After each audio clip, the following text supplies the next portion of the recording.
Where's that darn Cardi Jew? They're making us ravenous look horrible.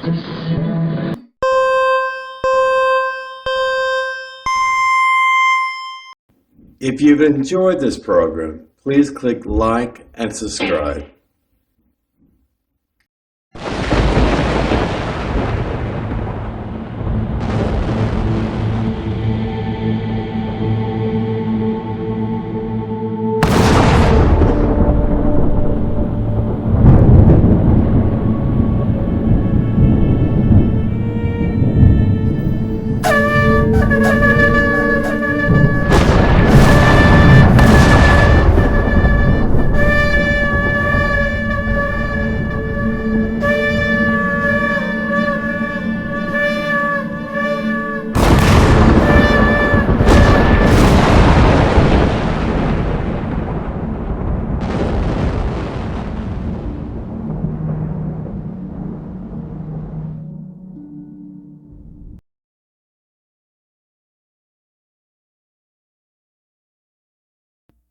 Shalom, and welcome again to another exciting edition of the Torah Watchman Show International, hosted by none other than Hakam Ya'ad ben-Emmett. I hope everyone has been well. God bless you. We're getting ready for another Torah cycle reading and lecture. I'm giving you a synopsis broken out in 7 breakouts known as Aliyah. Not everyone does this in Judaism. I understand this. But it's just the way I was raised, and I like chapter breakouts and things like that, because to keep everything in context and get you focused on the Torah teaching aspect of that, because things are dynamic in the Torah. Things can change literally overnight in the way that God gave his messaging to his prophet Moshe. Now, for this Torah cycle reading, we're going to read in the book of Bamidbar again, Parashat Shelach. To give you a general overview, this is probably a very famous story, whether you're a Jew, Gentile, Christian, or whatever. It's about the spies. The spies of Israel that went into the land of Canaan to infiltrate the Canaanites there secretly and covertly in a clandestine kind of effort there to, and then come back and then report on the environment there, the produce, the people, the cities, etc., etc. Also, we're going to find out how psychology impacts people.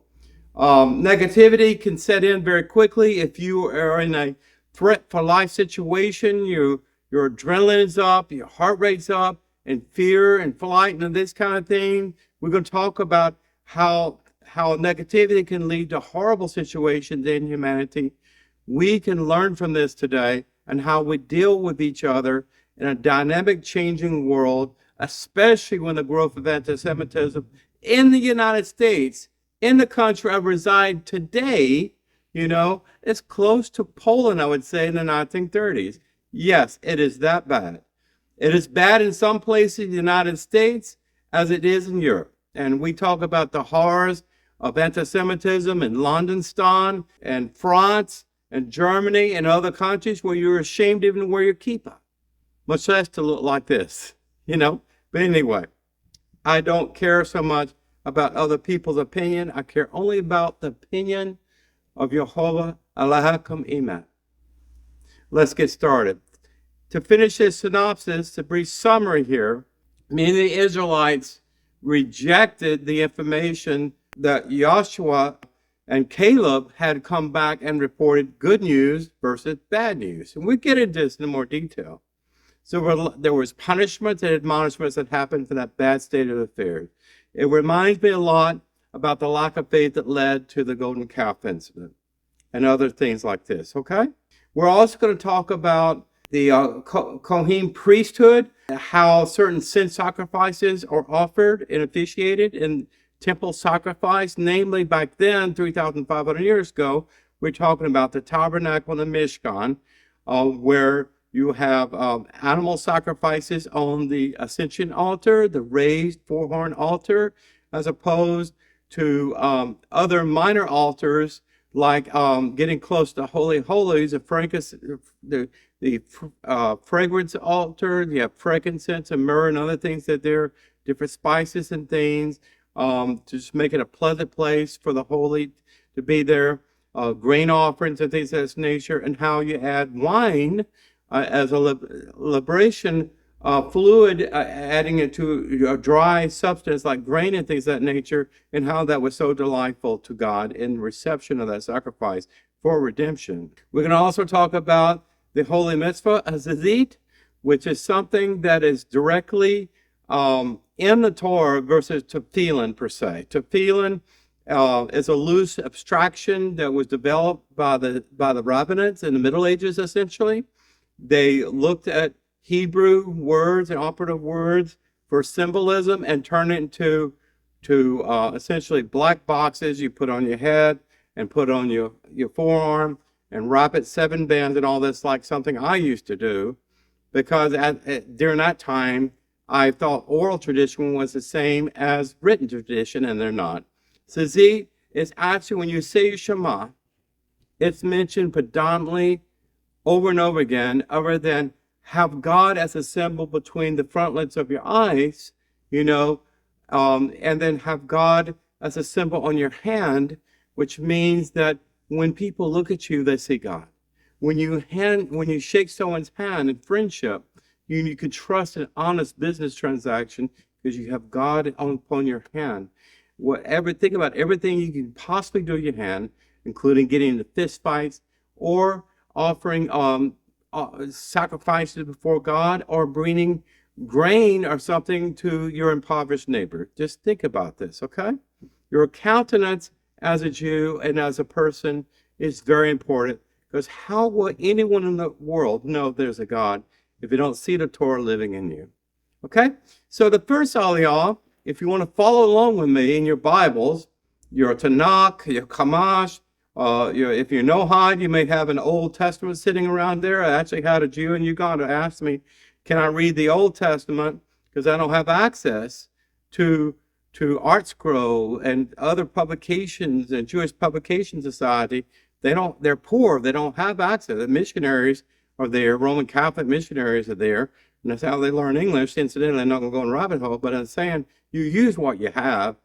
And I told them there are applications you can download on your phone, like Chabad and things of this nature, where you can just quickly read the Torah and learn that way. There's many other options there. But anyway, regardless the medium that you're reading, please follow along with me. Turn to Numbers chapter 13, verse 1 through 20. I'm going to read this for the first aliyah breakout, okay? Now, Yehovah allows Moshe to send scouts to go out into the land of Canaan to inspect its worth, essentially. Because, God promised a land of milk and honey, right? He made that promise. He made that promise going all the way back 400 years or so to Abraham. So this is when reality hits the fan, essentially. This is time to test your faith. And this, God said, I'm ready for you to go into the land. Remember when Israel, the Hebrews, left Goshen, the most direct path would have gone into the land of the Philistine and to the land of Canaan. But God did not want to trouble the non-warrior race of Hebrews at that time. They did not know how to fight war and combat military in that arena and that kind of thing. But now, in wandering in the wilderness for up to a year at this time before the face of Mount Sinai, it's time to go to Canaan and inspect the land. Okay? So this is when God made his contract deliverables that was signed and sealed on the receipt of the second set of 10 Commandments. Okay? So I would say an ambassador or someone who was nominated for each 12 tribe, traveling in pairs or traveling with each other. They spread out all the way north, toward Lebanon, where Lebanon is, going all the way down to the Negev, out to the Mediterranean coast where the Philistines are, and close to Jericho, in those areas there. All those walled cities, everything else. They have never been there. They've heard stories of that. But they were planning on going interrogating the land in a very covert fashion, okay? Now, one member of every tribe, except for the tribe of Levi, was chosen to this task. Moshe instructed the scouts to bring back a report regarding the nature of the land. It says one member was nominated, chosen. That does not mean that one person did not have a helper, or maybe a soldier or someone there to protect them while they were in the land, while they were doing the investigative research in the land of Canaan, and to report back to Moshe and Aaron on their analysis, okay? So Moshe instructed the scouts to bring back a report regarding the nature of the land, the Aretz, its strengths and weaknesses, its threats, its risk. He also instructed them to bring back samples of land produce, okay? You understand that the Hebrews were feasting upon manna and quail. That's the only two food sources they had, plus the limited water supply that Miriam could find out of a rock and an oasis and things of this nature. In the second aliyah, we're going to read in chapter 13, verse 21 through chapter 14, verse 7. This is the context of the second aliyah section. The scouts spent 40 days inspecting the length and width of the entire land of Canaan. They returned to the Israelite encampment with specimens of Canaan's produce with an ominous report, okay? So it does not provide details of what transpired when the sun rose and set for 40 days. What it does directly get into is the analysis part. Please pay attention. They conceded that the land did indeed symbolically flow with milk and honey. In other words, the milk was just something that the cattle, the sheep, herds of sheep, endless herds of sheep, things of that nature that could produce milk and things of that nature. Of course, all the fruit and everything else that they missed in the land of Goshen, they found it there in huge supplies. Of course, honeycomb and things of that nature. The prophets, loved that when they were wandering in northern Israel, running away from enemy kings at that time. They feasted on locusts and honey. But they also warned that the population was mighty and the cities were well fortified and impossible to conquer. So they said, "You're right, God. This land is indeed flowing with milk and honey. However, it's impossible for us to conquer it." Why? Big people build big things, okay? I'm not sure if these were giants of the land, but I'm sure they were much larger than the Hebrew people. They had probably 50-foot walled cities at that time. One Canaanite tribe could easily go to war with another Canaanite tribe over something as simple as a stolen water right. They were warring with one another, so they had walled cities. And they probably saw samples of the armies there and the javelins and weapons and things of this nature. Now, with all the negative reporting, only Caleb and Joshua, the scouts representing the tribes of Yehuda and Ephraim, respectively, they didn't disagree with the negativity of the report. Pay attention to how their worldview contrasted with the worldview of the other 10 tribes, okay? They argued that the land was magnificent, beautiful, and there was no reason for concern because Jehovah would surely bring the Israelites victory in battle. See, they remembered the miracles when Moshe led the Jewish people out of Egyptian captivity, defeated roundly the Egyptian army, something that is committed and commended by God in Zachor, in memory of our mind, that we never forget that how the heavy hand God delivered us, okay? They remembered that and equated those miracles, the strength and mightiness of God in impossible human circumstances. They said it's no different here because the same God that delivered us from Egypt, the same God would deliver us against the Canaanites, okay? And this was the basis of their argument. However, their positive report made the other 10 tribes, the chieftains and elders, angry and envious. or embarrassed, okay? The Jewish people spent the night wailing and mourning because they feel like they were forced to go there and sacrifice their lives of women and children, okay? Expressing their preference to return to Egypt rather than to be defeated in battle of the Canaanites. So, when you have momentum building and you've already surmounted impossible tasks and challenges in your life, and you're moving forward, and the momentum speeds up, and the time is getting short, and the day is getting short, literally, you are at a make it or break it decision what to do next. Now the 10 other tribes, I don't know why their Nefesh Yehudi was so different than members of Ephraim and Yehuda. I don't know why. Ephraim was actually literally later on in the prophets represented all of northern Israel. Yehuda represents all of southern Israel. And eventually they would be blessed immensely versus the other 10 tribes, and most of which would be carried off in Assyrian bondage and captivity. This was a great sin because you're saying that your God is not stronger and big enough to defeat the polytheistic gods, the false gods of the Canaanites that appeared to give them more strength than you, at least in the short term.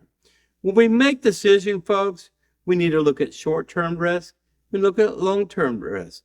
When you make the good decisions in the short term, even though the decisions may have a lot of resistance, they may have a lot of challenges, maybe more difficult, but winning the game is all about making the right decision for long-term business ventures, okay?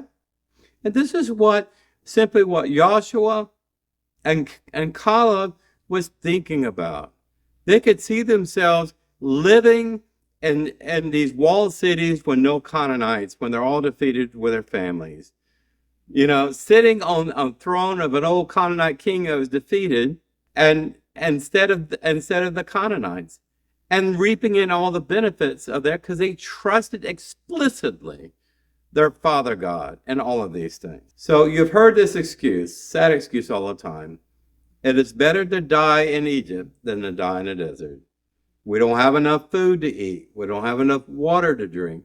We miss the rich, spicy food of Goshen. We believe Moshe disappeared on the mountain, so we made a god of gold, and that god of gold would lead us in triumph back to Egypt. Are we so different than those Israelites back then? Look what's happening in Israel. Without getting into more details, we're so radically, divergently polarized. It is very tragic to note the sign of the times. With everything going on, with our war and everything else, you would think every single Jewish citizen in Israel and abroad would be supporting the Israeli Defense Force, the Israeli Air Force, supporting the interim government under Benjamin Netanyahu, even though I don't like a lot of aspects of the decision making. I don't agree with all the decisions in the war cabinet. I don't agree with the idea of the chief of staff. But at the end of the day, a Jew is a Jew is a Jew. And when people have killed 1,200 of your people, had kidnapped more than 200 of your civilians, your sons and daughters, even babies, leave your politics to the side. Focus on the quality of Jewish life statement. Give your faith into something more than you can hold in your hand in the moment. And then believe in the unseen and the God that's hidden from us in this day and time. He will deliver us the way he did in 1948, the way he did in 1956, in 1967, 1973. All these wars. And God will deliver us from the current war with Hamas, with only a few battalions left to defeat before that war is ended. There's always rumors of war developing. We should not be an opportunity to fly apart at the seams, lose our faith that our grandmothers and bubbies said, I believe in the Lord our God. I believe in the God of my fathers. Even though my family died and were murdered in the Holocaust, I still believe in God. Okay? Now I'm off my soapbox. Third aliyah is when things get rough. The Jewish people rejected the pleas of Joshua and Caleb. They tried to convince the majority of Israel, the other 10 tribes, trust in God. I know you're afraid. I'm nervous too. I would be a fool not to be nervous. But I trust in God. Look what God has done for us recently in just the last 6 months. Okay?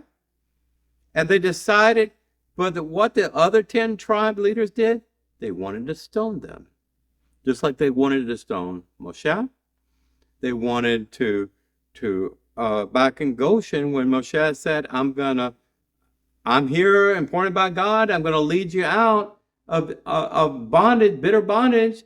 And when things got rough, he said, Pharaoh said, you have to make bricks without hay, without straw. They wanted to stone him too. You made our life more miserable. This is what was going on now. I guess people have short memory. Okay? Now, Jehovah intervened. His kabod glory, his Shekinah glory appearing over the tabernacle, probably in a way that was not too different than what was on Mount Sinai. I would just use my imagination here, okay? Then what Jehovah informs Moshe of the decision to instantaneously wipe out the Israelites in a massive plague due to their persistent lack of faith. We're talking about 2 million people. Moshe successfully invoked Jehovah's mercy, his kasdol ve'elam vayad, his endless loving kindness. He interceded like a Mashiach. Okay? Lord our God, please forgive these people. Do not wipe out their memory like the Malek. No mass execution. Please, it will cause the desecration of Jehovah's name. Now, Moshe, for him to say that, he had people throwing stones at his servants, Caleb and Joshua. They had people ready to throw stones at him. But he believed that God, his glory was worth more than his futile debate and argument and infighting within tribal Israel. Okay? People will assume that Jehovah lacked the power to defeat the Canaanites in battle, so he instead slaughtered his people. This is what people would probably say in their own legends and myths, okay? Moshe argued this. Although Jehovah agreed not to immediately wipe out the Israelites, they still had to be punished for their sin. Why? Because they signed that legal contract of products and deliverables and services, and they reneged on their side of the contract.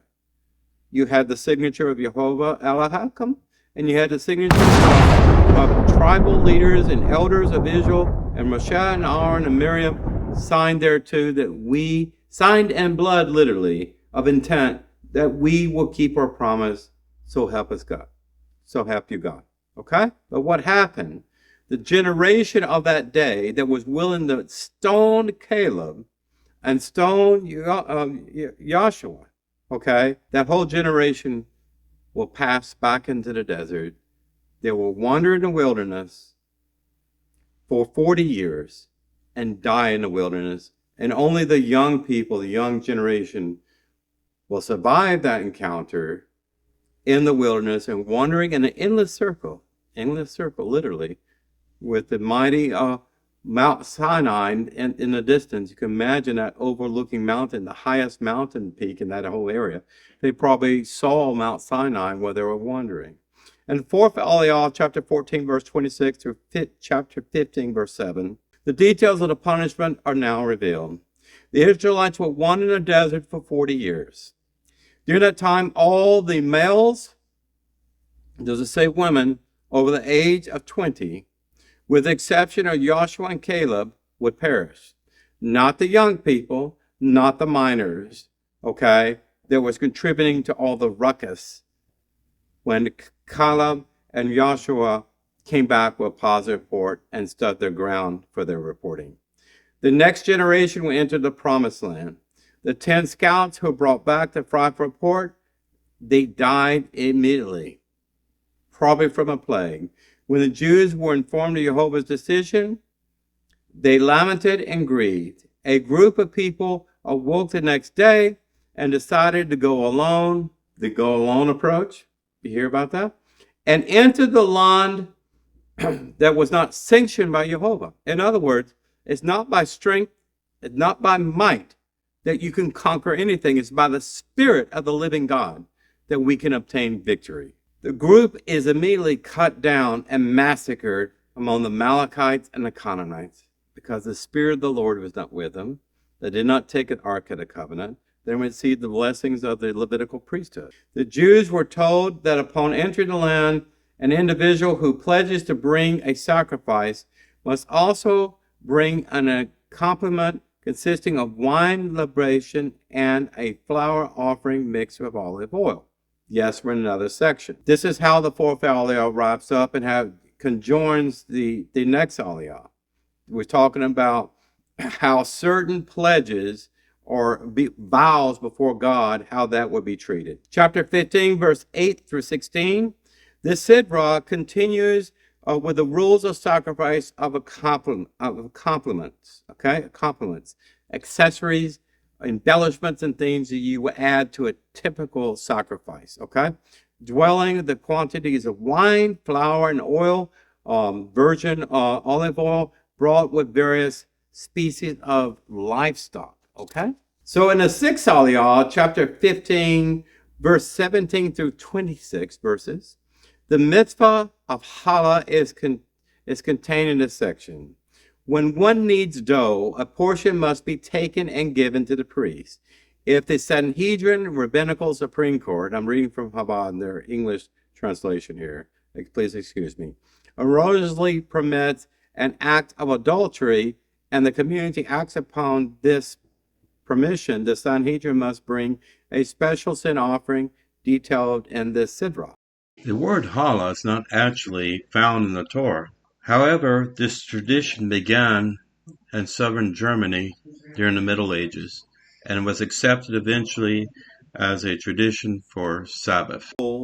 The sages reasoned that kneading means tying and the various, rope-like structures in challah and how bread is folded together. My wife actually taught herself how to make bread at home. For certain sins, the Sanhedrin was required to bring a special sin offering. The Sanhedrin folks, 3,500 years ago, were essentially a combination of the Levitical priesthood and the 70 judges or elders of Israel. In the seventh aliyah, wrapping up Parashat Shelach, chapter 15, verses 27 to 41, we now learn about the rules regarding an individual who is guilty of an adulterous practice, worshiping idols instead of the one true God. Whether inadvertently or intentionally. This is why the Torah strictly forbids graven images anywhere in our midst in a Jewish home. That's why we are forbidden to go, even if we had a dear Roman Catholic friend, a lot of those Christian cemeteries have statues of Mother Mary, angels, and other things like that. We're forbidden to be around that. This is why I am so adamant against the naming conventions for a Hebrew calendar that goes back to Babylon, where the rabbinites were making all those decisions, and sages of blessed memory back then, naming a month after an idol instead of the counting sequence that was taught in the Torah. That's all I'm going to say about that. A man is found desecrating the Shabbat will be executed. This is capital punishment. In other words, if you're touching sticks, if you're loading limbs on your back, there is only one logical purpose for doing that, and that's to kindle a fire. And there was actually an individual who kept on doing this, and witnesses, and he was actually put to death. I don't know how many times this type of sin occurred. I don't think it occurred very often. The last part of this week's reading discusses the commandment of putting tzitzit, fringes, on the four corners of your garments. Cardi Jews do this, except our tzitzit a little bit different. I'll show you what Cardi tzitzit looks like versus rabbinate here. Essentially, our tzitzit has chains instead of the knots that rabbinates have in theirs. We also have a single blue thread among the other white threads, which is commanded in the Torah.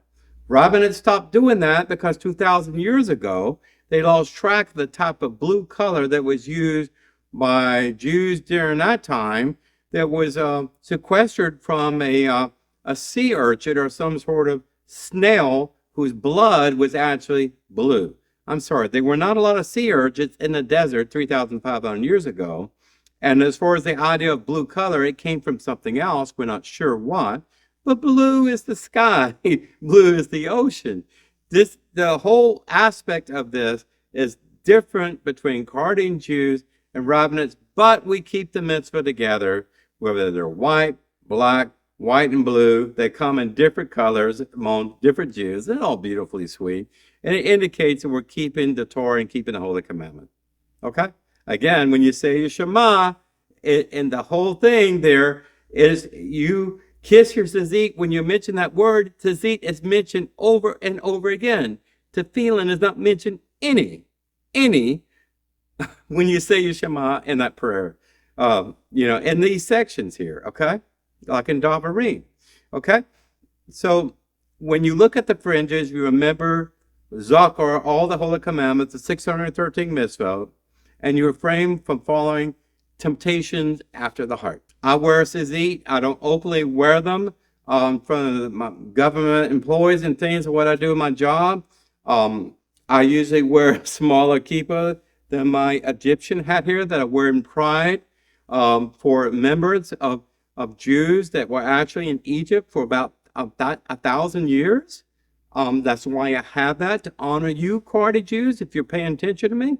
I wear my tzitzit inside my pants, like most people. And most people advise in the age of anti-Semitism not to have the tzitzit out and be so uniquely Jewish. I always wear a kippah.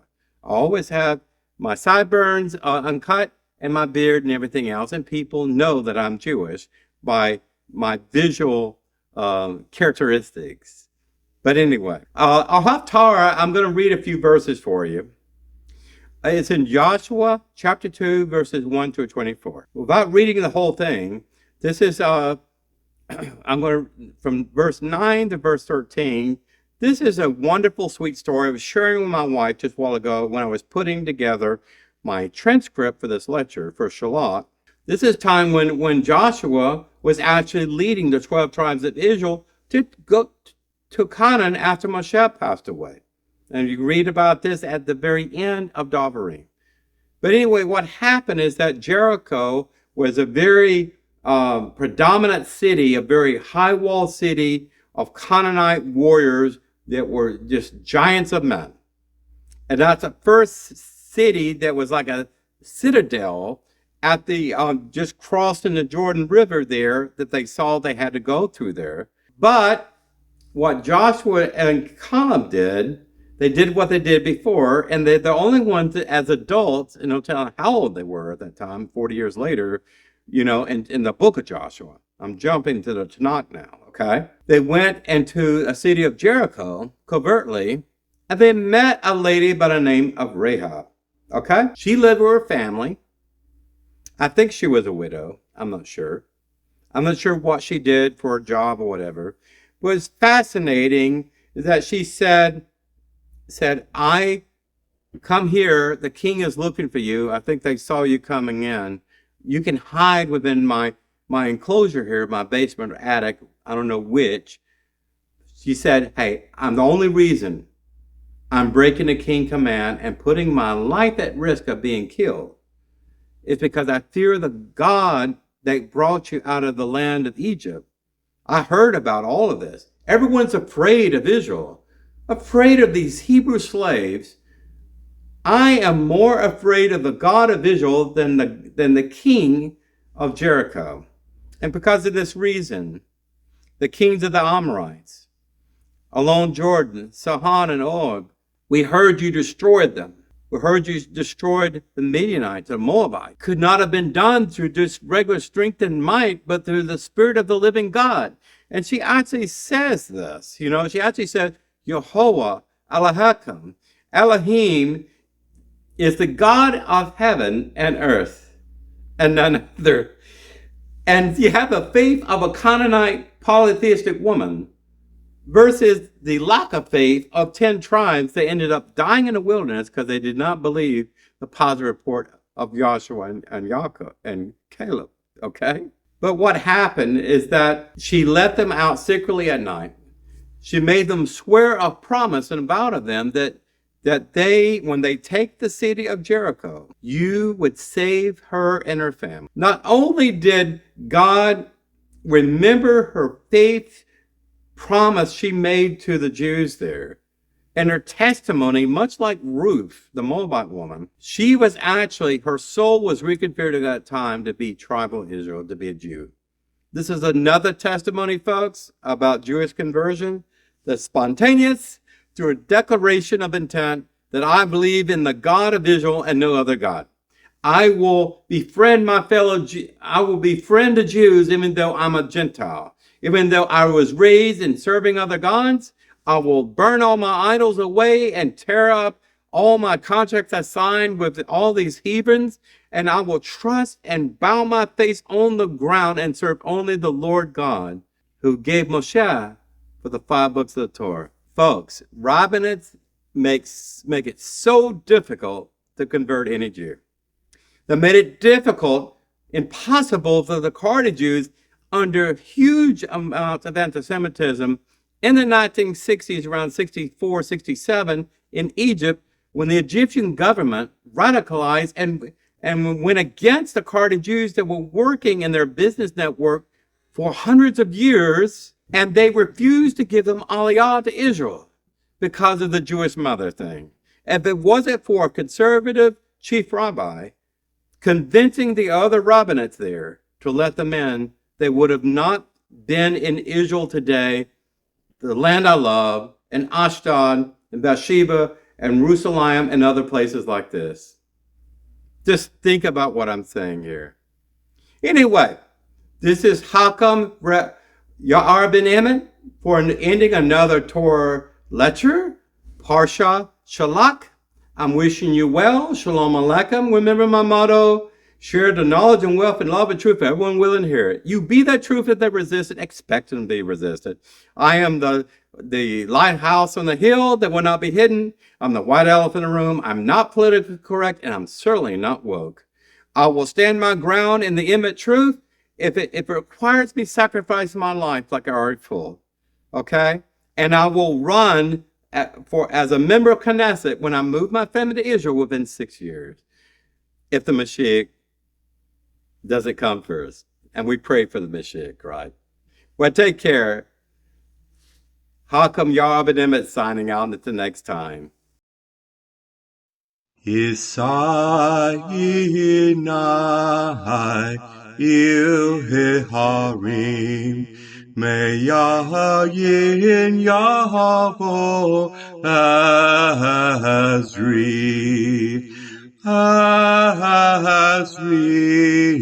meim Adonai Ose shamayim v'ha'aretz El yotem l'mot ragleach El yonum shomreach Hine alaknum v'lo yishan Shomer Yisrael